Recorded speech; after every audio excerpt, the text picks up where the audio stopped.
Danielle, here, if you've been around for any length of time, you've seen her. Danielle, a little about you. That wasn't the question. No, just kidding. So I'm the junior girls leader. Where are they? I've been coming to FCC for a while in youth ministry, and I teach math, science, and Bible. I have 2 kids, and my social security number is... No, there you go. There you go.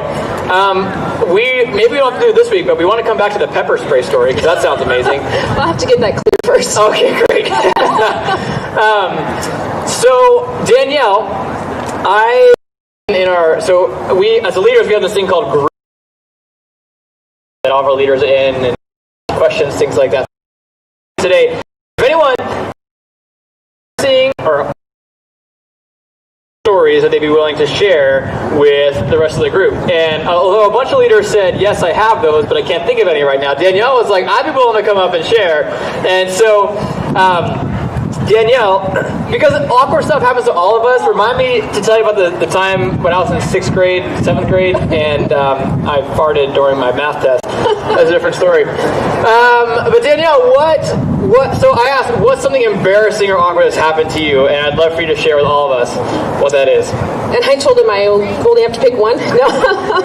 So, I don't know about you guys, but during the pandemic, I was traveling back and forth. So if any of you guys drove during the pandemic, you'll understand why I had to do what I had to do, what I'm about to tell you guys. So, my kids and I are in the car. We're coming back from Arizona, and we've been in the car for like 4 hours now, and we're driving, so we're getting hungry. And after 4 hours, and you've been eating and drinking in the car, you usually have to stop to go to the bathroom, which is not a problem in a non-pandemic situation. However, when California is shut down and you are trying to go to this place. So we drove through Panda Express, and I said, oh, do you guys have a bathroom? Oh, no, you can't come in and use it. Oh, great. So then I'm going across the parking lot to this this grocery store. I'm like, sure enough, the grocery store is going to let me come in and go to the bathroom. And they said, no, you can't come in. So I'm like, oh my goodness, what am I going to do? So I'm driving through this parking lot, and I'm thinking, and as I'm thinking, obviously, it's, getting a lot worse at this time. And so I'm kind of like, okay, this is a pretty big open parking lot. I'm sure I can find some place, a corner behind a building, somewhere I can find a place to go to the bathroom. Because in an emergency situation, right, you got to do what you got to do. Like, this is survival skills coming out right now. Yeah. So I'm like, okay, let's just find a corner. I'll block the car, and I'll make, and so nobody's going to see me. And so my kids are in the car, and they're like, Mom, what are you doing? I'm like, I got to go, guys. I got to. And so I found this place. Nobody was around, right? All the businesses were like on this side. There's like a Best Buy. Nobody's shopping, buying CDs or anything at that time. So I'm like, this is perfect. Nobody's going to come by. This will be great. So I kind of open up the car doors, right, trying to make a little area or whatever, and I'm like, okay, this is going to be awesome. So I start going to the bathroom, and sure enough, my daughter's like, Mom, there's a car coming. I'm like, oh my goodness, what do I do? It was Micah. So I close my eyes, because obviously if I can't see them, they can't see me, right? Yeah, my 10-month-old thinks that too. So I close my eyes, and then I'm like, and then another car comes. I'm like, where are these cars coming from? So anyways, I was like, I don't live in this city. I don't live in this state. Nobody's going to ever know. I'm never going to talk about this again. But did you make eye contact with them? Obviously not. I was like, okay, good. Oh my gosh, I couldn't see. That's terrifying, because you're just there's no recovering. You're just there. Completely embarrassing. Oh my gosh.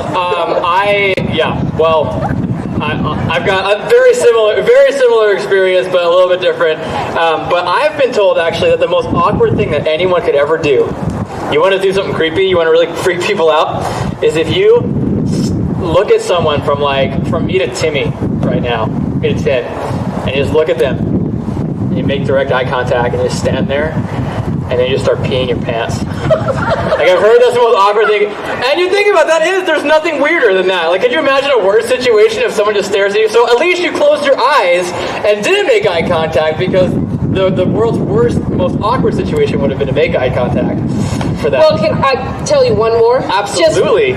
on the kind of the same line. So I went to Hancock. If any of you guys are going to plan on going there, it's a great school. And then, so we took a 5-day trip to Death Valley, right? You're just roughing it. You're out there. You're camping, pulling up tents, moving, going to all different places. So we have a group of like 60 people. So we're in the middle of something a lot like this, right? And we're doing this astronomy star talk. And again, I have to go to the bathroom. And it was kind of a long walk to go to where they had the porta potties because you're out in the middle of the desert. And so I tried to quietly go find a spot, and I kind of went around, and I found like a blockage, and I was like in front of a bus. So I'm like, this is awesome, this is great. And then it got really quiet, and so it's like if I just went over there and everybody was quiet, and then all you could do is hear me. And so that's college. I was like, oh my goodness, everybody. And so you walk around the corner and everybody's like. And is that when you got pepper sprayed? Oh. No, that was a different one. Okay. So, oh my gosh. Anyways, yes, lots of embarrassing things, but obviously I'm very comfortable in my own skin. That's to tell awesome. you guys this. Well, one of the things I want you guys to do tonight is when you go to groups later, ask your leader for one of their most embarrassing moments in their life and just see what they say. So leaders, you got about half an hour to think of it. But I'm done. And you're done. You're good. You're off the hook. So I couldn't get you up on stage, but you're not off the hook, y'all. Well, awesome. Danielle, thank you for sharing your going to the bathroom stories with us. I'm sure we all have one, but that is next level. That happens. Hey, the reason I invited Danielle and any of our leaders to come up and share this actually makes it's important. And I want to tell you, because it relates to what we're talking about tonight. This is the first night of the year, and so I thought, man, we got to make sure that we're talking about something that I believe is truly important. And it's not that we wouldn't talk about important stuff other nights. It's but tonight I wanted to bring something to you because I want you now to think of the most embarrassing thing that you've ever said or that you've ever done. Think about it. Just close your eyes if you need to, kind of cut the distractions out. And think about, what's the most embarrassing thing you've ever said or done? And the next question I have was, do people know that? Right? Because we have our embarrassing things that we're willing to come up front and to tell people about when it's like, it's kind of funny, we all went to the bathroom and blah, blah, blah, we pepper sprayed Micah and it's all good. But there's things that are also embarrassing or awkward or that we're ashamed of that we wouldn't necessarily say in front of the group. And we all have them. The reason I know this is because I have some. And so I want you just to call to mind right now something that you are embarrassed of or ashamed of. Maybe something you meant to do or maybe something that you did not mean to do. And to take it a next step further is what is something that you feel like not just embarrassed but that you are ashamed of? It's a little bit of a heavy place to start, but I promise this is going to make sense and it's very important. So I want you to think through something that you may be ashamed of. Something you've thought, something you've said, something that you did, and you know, like, I'm not going to tell anyone this. I'm going to keep this right here for the rest of my life. I'm dying with this secret because if I told this person what I did, if it got out, it would damage my friendships. I might lose my relationship. It would ruin my reputation. It would cause drama in my family.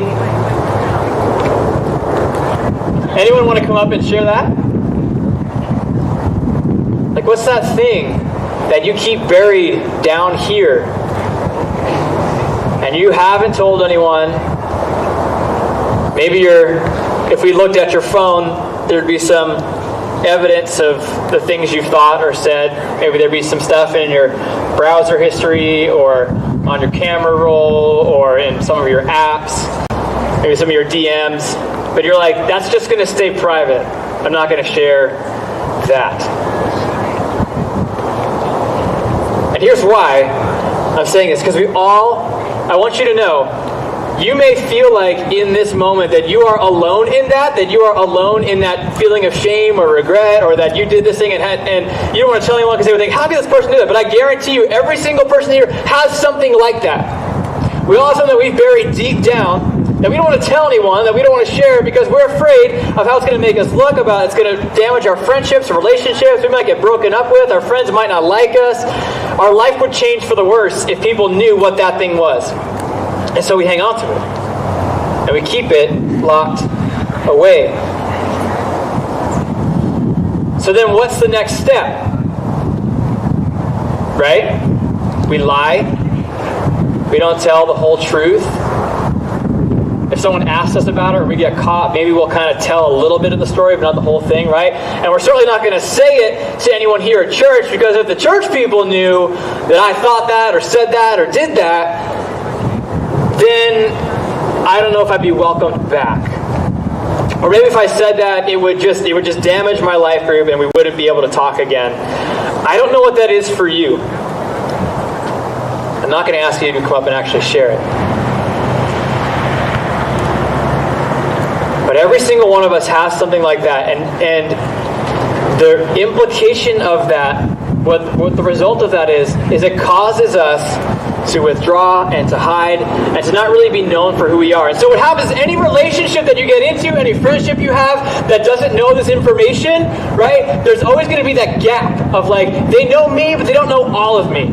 They know me, but they don't know the entire story. They know me, but they know most of it. And so we like that. We kind of feel safe there, but there's always going to be this gap of like, man, my best friend knows almost everything about me, and it's a great relationship. My boyfriend knows almost everything about me. My girlfriend knows almost everything about me, but I'm not going to share this piece. And there's always going to be that gap of just not having that piece in your relationship, where people just aren't going to know who you really are.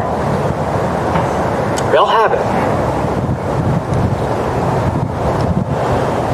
And tonight, in these next few weeks, I want to propose a question to you: is what if things could be different? What if you could take that piece that you've been holding on to and hiding and blocking away, because it's embarrassing and it's awkward and it's shameful, and you don't want to tell anyone what you said or did.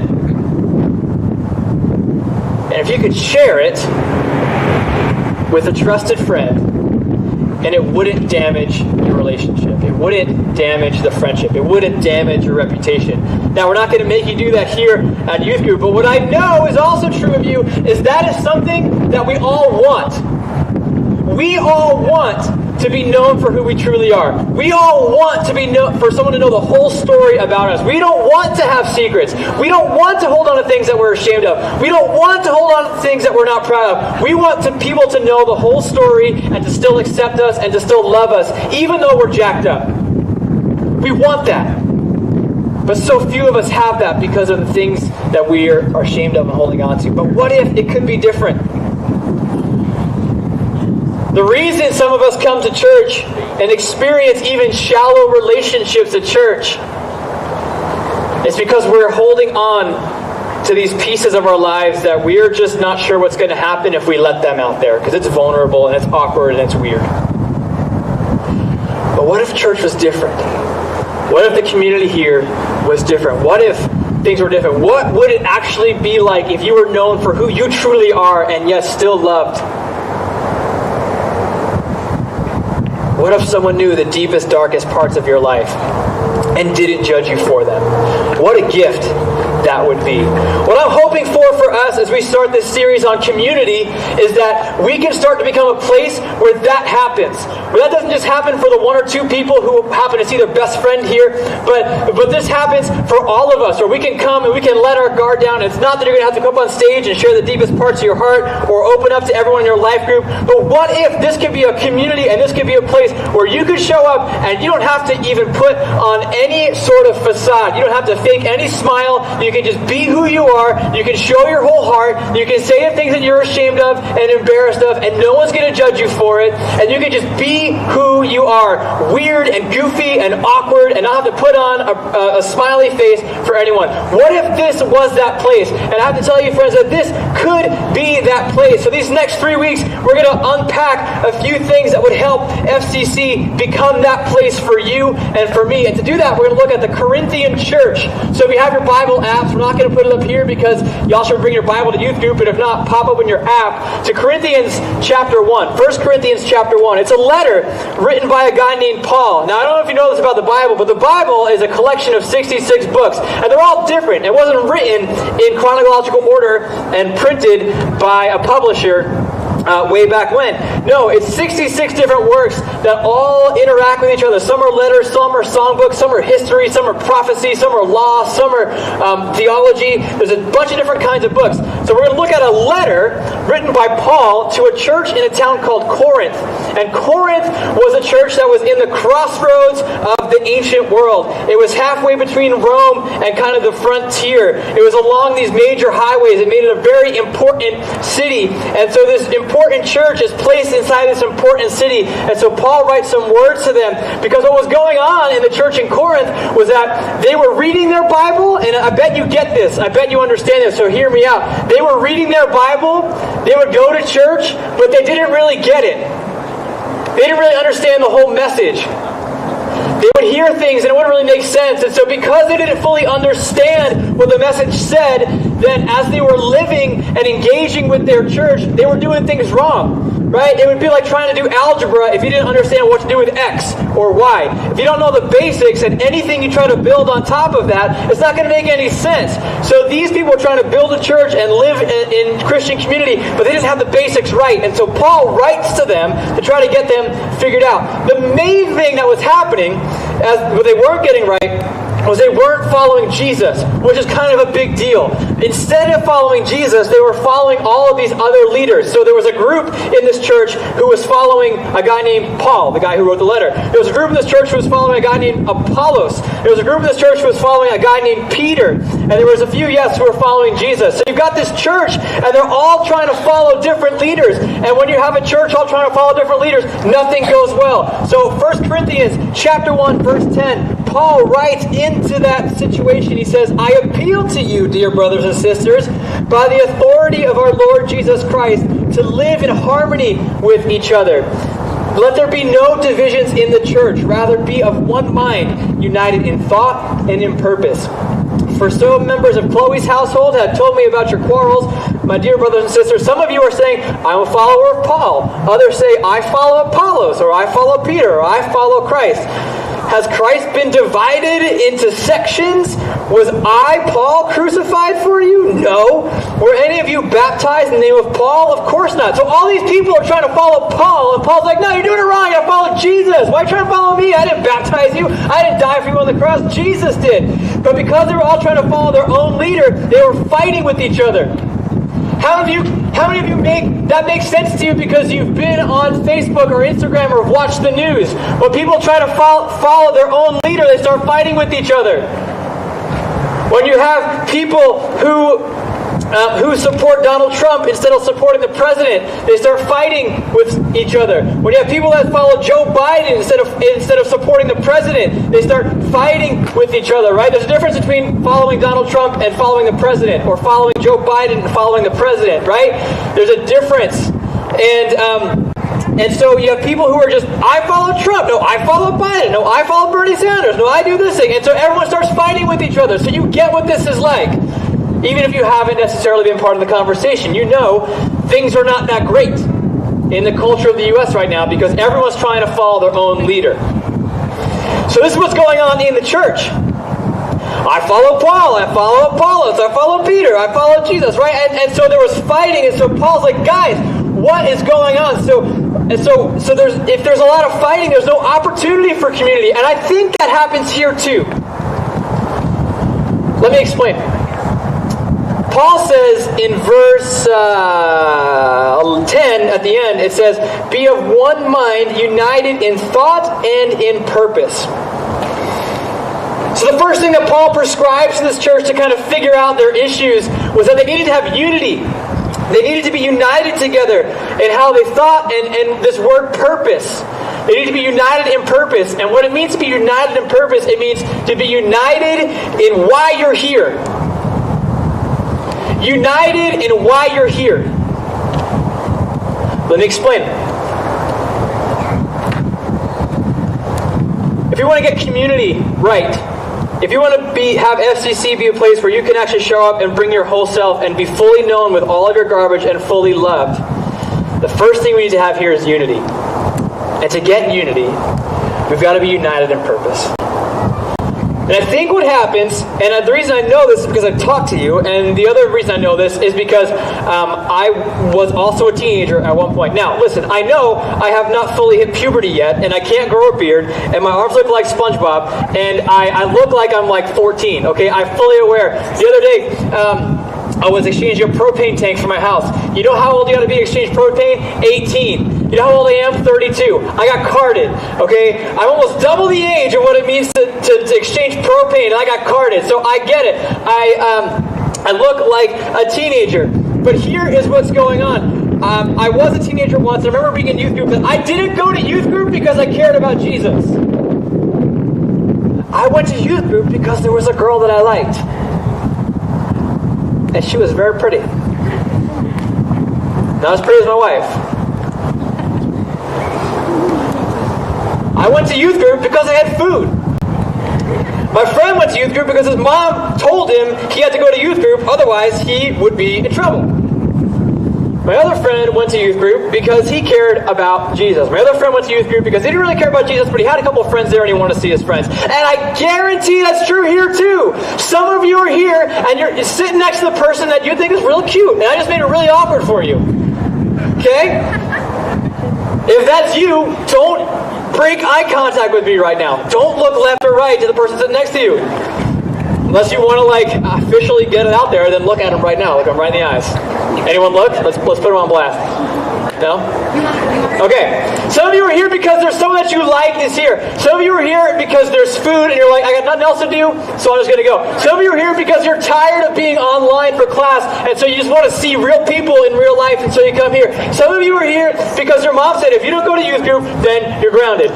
Some of you are here because your mom said, if you don't go to youth group, then I guess we're going to have to, I don't know, I was going to try to expand on that, but I can't go anywhere with it, so let's go a different direction. Some of you are here, what I'm getting at is that some of you are here for different reasons.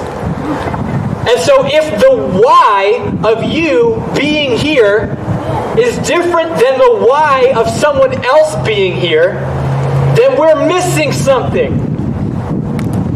Because we are not united in our purpose. You might be here because you think that girl is cute. You might be here because you want pizza.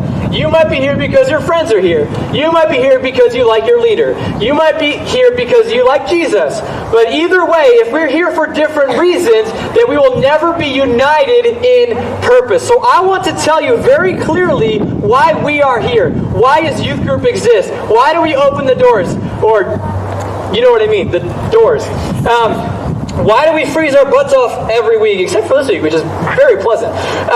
It's because the purpose of us being here is to connect people to Jesus. To connect people to Jesus. And if you are here for a different reason than that, if you're here for any of the other reasons I just mentioned, I'm not telling you to leave. I'm not telling you to go home. What I'm telling you is that you will never find what you're looking for, and you will never be on the same page with us as long as we are not here for the same purpose. So I want to encourage you to be here for a greater purpose than just the cute girl. Even though I fully, I might endorse a relationship, I might not. I have to get to know you a little better. But if you're not here to connect with Jesus, youth group will never be a place that you actually really want to be. Let me say that again. If you're not here to connect with Jesus, youth group will never become a place that you actually really want to be.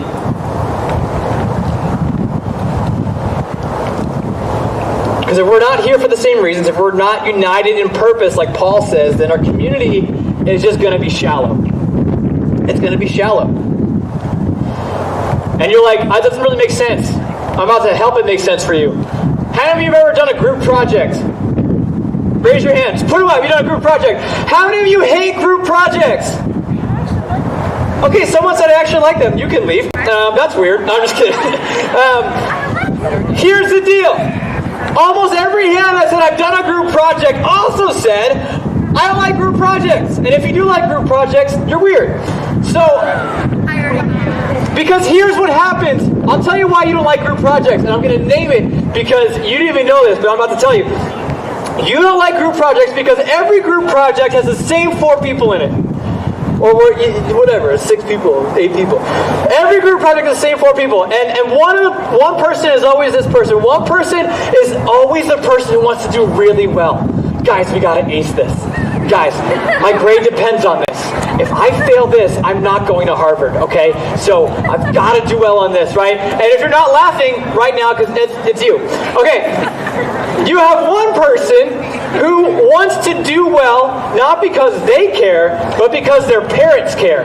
And if I don't get an A on this, I am so grounded. I'm not going to be able to see my friend or my boyfriend ever again, right? No, like I'm losing my keys to my car. I'm not going to be able to do this, right? Because your parents care about the grade. You don't necessarily care about the grade, but your parents care about the grade. So you got the person who really cares because they care. You got the person who really cares because their parents care. You also get the person who doesn't care at all, right? That was me. If someone's like, we're doing a group project, and I'm like, yeah, I'm not going to do anything, right? And that drives the people who do care absolutely crazy. Because you're like, just do your work. And they're like, what? We had work to do? Right? You all know who that person is in your group. If you're not laughing, it's because it's you. And you have that one person, the 4th person in every group, who is neither one of those 3. They just happen to sleep through first and second period every week and they have no clue what's even going on, right? And half of you were like, yeah, that's me. Okay. And group projects can be the worst. And the reason that group projects are the worst is because everyone's reason for doing the project is different. They are not united in purpose. You might be united on the project, but you might not be united in purpose. How would a group project be better? Well, if everyone agreed. If everyone either agreed, hey, we're all on the same page. Let's crush this. So you ace it. We're all on the same page. I don't care if we fail this. At least you all fail together. Or if you're all on the same page with, let's just sleep in and skip it all together, right? Like, if you're on the same page, if you're all on the same purpose, group projects are great. But if you're not, then they're terrible. The same is true here at youth group. The same is true here in the church. If everyone in your life group is here for a different reason, if everyone shows up to your life group and half of them got dropped off because my mom said I had to go, or I'm just here to see my friends, or I just want the pizza, or I just want to see that girl, right? Some are here because they have to be. Some of you are here because you want to be. And others of you just were like, what is going on? How did I get here? Right? Or because your mom said, I'm grounded if I don't go.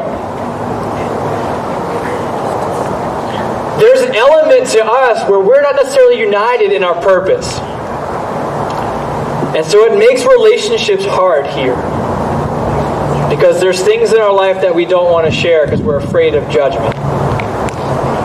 Because if I share this, the people who are here to pursue Jesus with me might care about it, but I'm also going to get made fun of when I go back to school, or it's going to get sent around, I'm going to get put on blast with all my friends, right?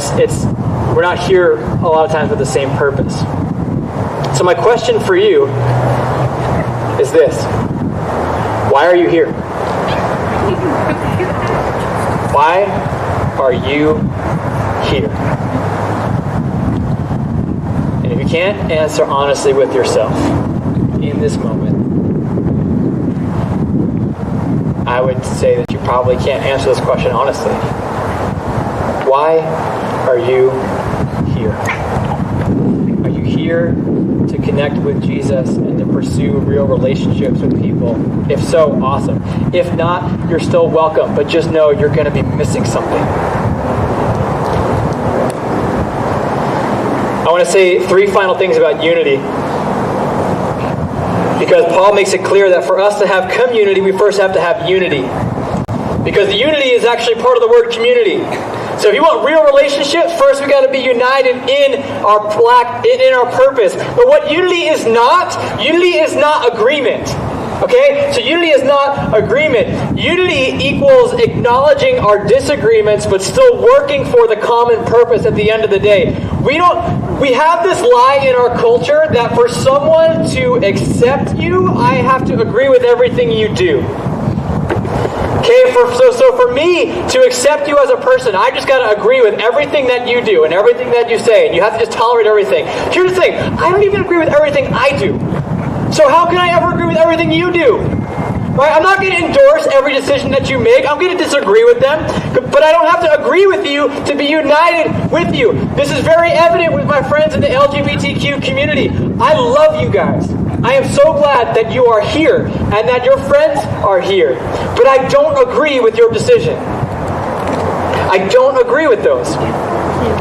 And here's why. Because the scriptures talk a lot about how that's not God's best for his people. And I want God's best for your life. And so me disagreeing with you and the path that you're on is me saying, I love you enough to tell you that I don't agree. And it's not hate. It's not intolerance. What that is me saying, I love you. And I don't agree with you. But that's okay. We can still be here and worship and love each other and serve the world, right? And pursue who God made us to be. And I can stay united with anyone else in the LGBTQ community who also wants to try to get to know Jesus better because we have the same purpose. So if you're here and you're in that community, you're welcome here. If any one of us ever makes someone who's gay or questioning or whatever feel unwelcome here, then I've got beef with you, that person that makes you feel unwelcome, because that's just not cool. I love my friends in that community. My friends who disagree with me politically. Listen, I don't have to agree with you to be united with you. I don't have to agree with Donald Trump to be united with Americans. I don't have to agree with Joe Biden to be united with Americans. I want to see something better. I want to see our country be awesome. And regardless of who's the president, I want to see our country thrive. And you know what? That's where we're united in common purpose. So unity is not necessarily an agreement. Unity is also not just lacking anger. You know what you think of church? Oh my gosh, they all just get together, they sing Kumbaya, and they're just oh my gosh, it's just so great, right? If we never acknowledge that there's problems and people don't ever get angry, that's not unity. It's a sign of inauthenticity. If no one ever get mad, let me get your attention real quick. If you hear nothing else, I want you to hear this right now. Hear this right now. If no one is ever mad at you, they're not being honest with you. If you're oh my gosh, I get along with everyone, well then people aren't being real with you. Because real relationships have beef. But real relationships also united relationships don't just mean we just all get along all the time. No, we get angry, we disagree. Unity is actually looking someone in the eye and saying, I am furious with you, but I am committed to a greater purpose of pursuing Jesus and getting to know you better. And so listen, let's agree on that, even though we disagree on this. What unity is chasing after a bigger purpose while still acknowledging our differences. It's I know these things about you that I don't agree with. It's you told me this deep, dark secret in your life, and I don't agree with it, and I don't endorse it, and I don't think you should do it again, but I'm not going to judge you for it. And I love you anyway. Could you imagine, as we end our time, could you imagine a world where that was the case? Could you imagine a world where people could be their real selves and not have to hide, and not have to be ashamed, and not have to keep secrets? They could just be who they are, and they would not get judged for it. What would this world be? And why can't it start here? My challenge to you this week is, if people tell you something real, don't add to the gossip, don't judge, don't shun them away, but instead be united in a common purpose to get to know them better, to get to know Jesus better, and let them talk. Let them tell their story. And you might find out that you agree on a lot more than you ever thought you did to begin with. High school students, I want to just give you a heads up. In a couple weeks, we're going to be starting something new. And it's just for high schoolers. Junior high, you'll get there. High schoolers, in a couple weeks, not this week, in a couple weeks, we're actually going to take our life groups and we're going to push them to the beginning of service. And if you want to be part of life group, we're going to ask you to come early. Now, what this will do is this will allow people who their mom just said, hey, you're going to youth group, and otherwise you're grounded. It'll allow those people to just come later and not have to sit through a life group they don't want to be a part of anyway. Right? So high schoolers, if you want a little bit more of a invitation into real community, and you want to do real life and study real theology and get to know real people in a real way, that can happen now in our groups. But because a lot of us aren't here with a common purpose, that sometimes it's hard to do. So we're going to give you high schoolers a chance to come early. We're going to start youth group later at like 6:30, and high schoolers, our groups are going to start earlier, maybe like 5:45, 5:30. And that will allow you guys to come early and get a chance to connect with the people who are united with you in the purpose of pursuing Jesus. And then after that, we'll run service order one just like we always have. But I would be doing us a disservice just to stand up here and pretend like, oh yeah, everything is great. Everyone is here for the same reason, because we love Jesus. No, that's not unity. That's doing unity a disservice. That's just being inauthentic. Authentic is there's some people who aren't here for the same reasons as we are here. And that's okay, but let's create a space for you high schoolers who really want to dig into authentic community and study the Bible and do these kinds of things. So we'll talk more about that in a couple weeks. We'll let you know before it happens. It's not happening next week. Within a couple weeks, you'll start seeing more about that. So pay attention if that's interesting to you. And then Micah's got a big announcement later in a couple weeks, and it's not him getting pepper sprayed. But hey, let me pray. We're going to land this plane, invite the worship team up, and then we'll do some life group times. And what I'm hoping in your life group time is you guys just get a chance to hear your leader's embarrassing moment, and then talk about for a few minutes, like what gets in the way of real community in this group. Some groups, you guys are killing it. Other groups, you're not. But what gets in the way of real community in your life group? Let me pray. Father, thank you for this time. I pray anything that I said that was not of you, that we would forget as soon as I say amen, because my words are terrible and your words are great. Anything that I said that was of you, that is important, that is impactful, that you meant for someone here, I pray that you would help us to stick on our hearts and our minds and our souls and our spirits, because, God, your word is what matters. And so, God, I pray that you would start stirring hearts right now. There are people here who have wanted true community and genuine connection and are having a hard time finding it because there's people here for different purposes than they are here for. And I pray that this new program, this new way of doing things would help them find their real community that they've been seeking out. But God, I pray for those people who are here for a different reason than connecting with you, that you would help them to see that connecting with you is the greatest reason to be here. It is the most life-giving reason to be here. It is the most fulfilling reason to be here. And it is the only thing that can satisfy our souls. We want to look at all these other places for ways to satisfy our soul, to meet our needs, but yet, God, you are the only one who can. And so, God, I pray you would help people to see that tonight. As we stand and worship together in just a second, I pray that you would invade this space, invade our hearts, clear out distractions, allow us to see you for who you are and the incredible work you do in our lives. God, I pray these things in your son's great name. Amen.